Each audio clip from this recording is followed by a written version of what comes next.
I've been waiting to answer this question. You never said anything about marriage. There are rules for females and males within the context of a covenant marriage. Yeah, let me go ahead and crush these dreams, bro.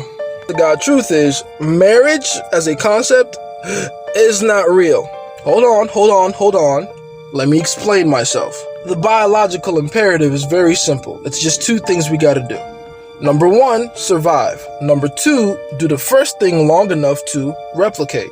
Those are ultimately the goals. We as humans have come up with many different strategies to go about meeting those goals. Because there are so many factors that affect us from meeting those goals easily. Meaning that we have to find a way to convince a member of the opposite sex to help us with meeting those goals. Specifically, the male of our species has to recruit the female of our species for help with replication. And in turn, the female of our species has to recruit the male of our species to help with survival.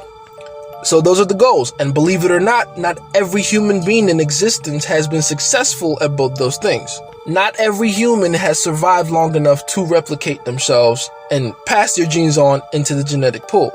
And even out of all those who have survived long enough to try to pass their genes on, very few of them have actually successfully done so. You know that while 80% of women have, less than 30% of men that have existed have actually reproduced? Yeah, that's a real thing. Very few men actually get to copy themselves in this world.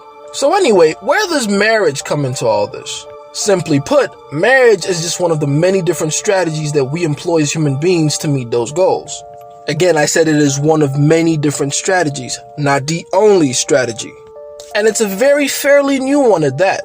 Trust me, the concept of marriage, or a covenant marriage, which means it's in its monogamous form, as I'm sure that's what you mean, would have not been an effective strategy to employ less than 1,000 years ago.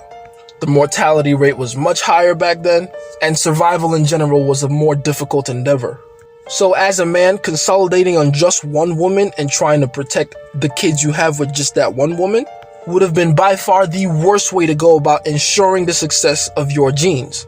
But more importantly, did you really think that putting a ring on a woman's finger would all of a sudden stop the game of reproduction? Like, what is this idealistic bullshit y'all believe, where you think that having a covenant with a woman sudden halts the biological imperative?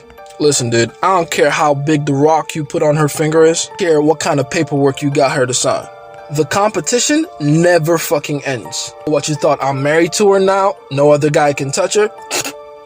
Don't be stupid. You have to keep proving to her that you are the baddest motherfucker that she can ever consolidate on. And the moment that changes, fuck a ring, she's out.